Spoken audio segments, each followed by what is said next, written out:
مانا کیا ہے؟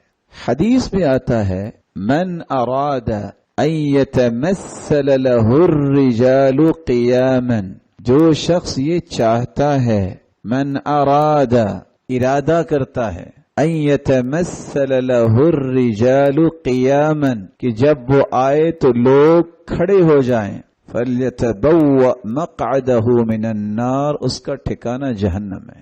کیوں وہ چاہتا ہے؟ فخر، گمنڈ اور تکبر ظاہر ہو رہا ہے۔ القیام الیہ، الیہ کا مطلب جو قصہ لکھا ہے، اگر کوئی آپ کے پاس آیا ہے اور آگے سے آپ اٹھ کے اس کا استقبال کر کے اس کو مناسب جگہ پہ بٹھانا چاہتے ہیں، جائز ہے۔ سیدنا سعد رضی اللہ تعالیٰ عنہ گدھے پہ سوار تھے اور ان کو تیر لگا ہوا تھا، وہ اتر نہیں سکتے تھے، تو آپ نے خود فرمایا قوموا الی سیدکم، کھڑے ہو جاؤ اپنے سردار کی طرف اور اس کو جلدی سے اتار کے مناسب جگہ پہ بیٹھاؤ۔ اسی طرح سیدہ فاطمہ رضی اللہ تعالی عنہا کے پاس جب اللہ کے رسول جایا کرتے تو فوراً کھڑی ہوتی اور آ کے آپ کا ہاتھ مبارک پکڑتی اور بوسہ دیتی اور اپنی چادر بچھا کے بٹھایا کرتی تھی، اور یہی کام رسول اللہ صلی اللہ علیہ وسلم اپنی بیٹی کے ساتھ کرتے تھے۔ القیام الیہ، یہ کیا ہے؟ آپ کے پاس اگر کوئی محترم آ گیا ہے تو اس میں بھی آپ کو تکبر نہیں ہونا چاہیے، اچھا میں کیوں اٹھوں، آپ اٹھ کے اس کو مناسب جگہ پہ بٹھائیں، عزت دیں، تکریم دیں، کیونکہ وہ نہیں چاہ رہا کہ آپ سارے کھڑے ہو جائیں۔ ایک ہے القیام علیہ، آپ صلی اللہ علیہ وسلم نے منع فرمایا لا تقوموا کما یقوم الاعاجم، جس طرح کافر اور عجمی لوگ کھڑے ہوتے ہیں تم اس طرح کھڑے نہ ہوا کرو۔ وہ کس کے لیے کہا ہے، کس کو کہا ہے مجھے پتا ہے، میں بتا دیتا ہوں وہ سیٹنگ۔ پاکستانی مولوی صاحب سے کہیں پورا احاطہ کھینچا کریں سیرہ برات بتاتے وقت، ٹھیک ہے؟ سعد بن معاذ کو اٹھا کے لے کے آیا جا رہا ہے، غور سے سمجھیں اس بات کو۔ اس وقت بنو قریظہ، انصاری، مہاجرین، یہ تینوں موجود ہیں، غور سے سمجھیں اس بات کو، اور بنو قریظہ کی عورتیں اور بچے موجود ہیں، ٹھیک ہے؟ ساؤتھ میں اکٹھا کیا گیا ان کو۔ مہاجرین نبی علیہ السلام کو گھیرا ڈالے ہوئے ہیں اس وقت، سعد بن معاذ کو انصاری لے کے آئے ہیں۔ انصاری لیفٹ فلینک کے اوپر اوس کا قبیلہ ہے، ٹھیک ہے، جو کہ لے کے آ رہا ہے، اور رائٹ فلینک پہ خزرج کا قبیلہ ہے۔ غور سے سمجھیں آپ اس پوری سیٹنگ کو۔ پڑھا ہوا پہلے بھی جی، آپ بیان کریں، میں سن رہا ہوں جی۔ تو حضرت سعد بن معاذ کو ساؤتھ سے لے کے آیا گیا، اوس کے قبیلے پہ لے کے آیا گیا، کیونکہ ظاہر ہے ان کے سردار تھے وہ۔ تو نبی علیہ السلام نے اوس کے قبیلے کی طرف دیکھا اور کہا قوموا لسیدکم، نہ مہاجرین کھڑے ہوئے نہ خزرج کے صحابی کھڑے ہوئے، صرف اوس کے صحابی کھڑا کیا کہ کھڑے ہو اس کے لیے، تم اس کو اٹھا کے لے کے آ رہے ہو، he is about to die right now. آپ یہ بتائیں جی، آپ کیا سمجھ رہے ہیں اس وقت کیا ہو رہا ہے؟ اس حدیث کو ایکسیپشن بنا کے آپ نے جنرلائز کروا دینا۔ آپ کی بات ہوگی سر۔ جس موقع پہ یہ حدیث ارشاد ہوئی ہے، جس موقع پہ وہ نبی علیہ السلام کا آخری اشرہ ہے، 10 دن چل رہے ہیں، نبی اسلام کی وصال سے 10 دن پہلے کی حدیث ہے۔ نبی اسلام مسجد نبی میں داخل ہوئے اپنے حجرے سے علالت کی حالت میں، صحابہ ویٹ کر رہے تھے، اتنے دنوں سے نبی اسلام کو دیکھا نہیں تھا، ٹھیک ہے؟ غور سے سمجھیں اس بات کو۔ اب اس موقع کے اوپر باقی کی تمام جتنے بھی احکام ہیں نا، وہ بعد کی بات ہوگی، یہ آخری دور کی حدیث ہے، آخری دنوں کی حدیث ہے۔ تو آپ کا یہ والا بھی جو ہے نا، جو سوال ہے، جو یہاں جو جس دماغ کی نس میں یہ مسئلہ آ رہا ہے، اس نس کو بھی میں سیٹسفائی کر دوں کیا کہ یہ آخری دور کی حدیث ہے، آخری دن کی حدیث ہے۔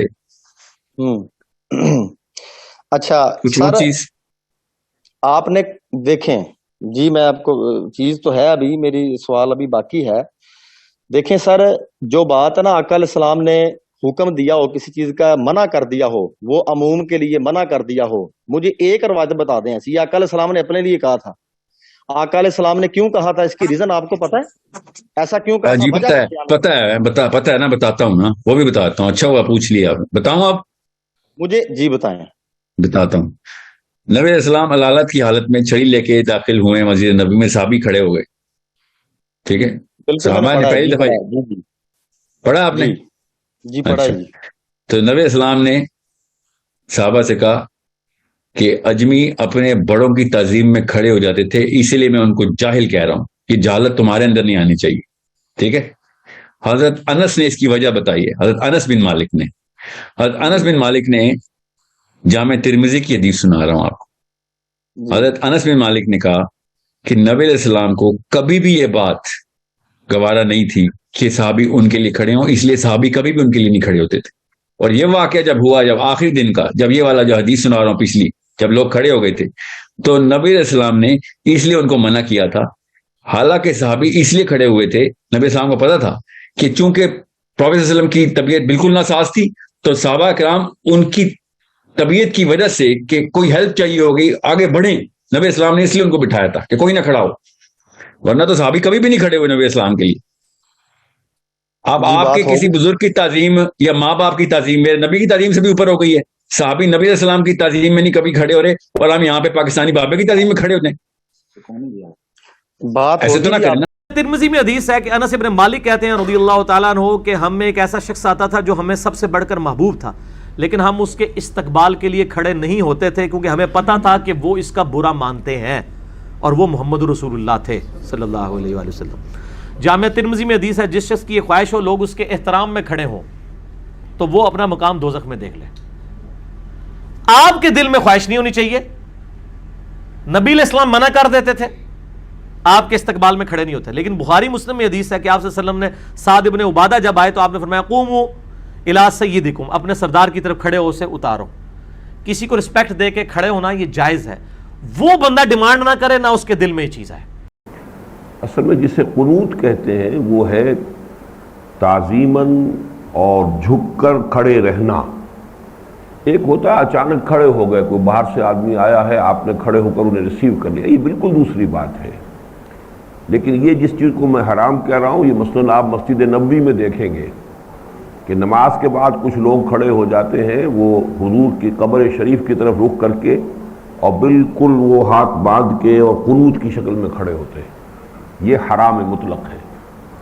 یہ قنوت سوائے اللہ کے کسی کے لیے نہیں ہے.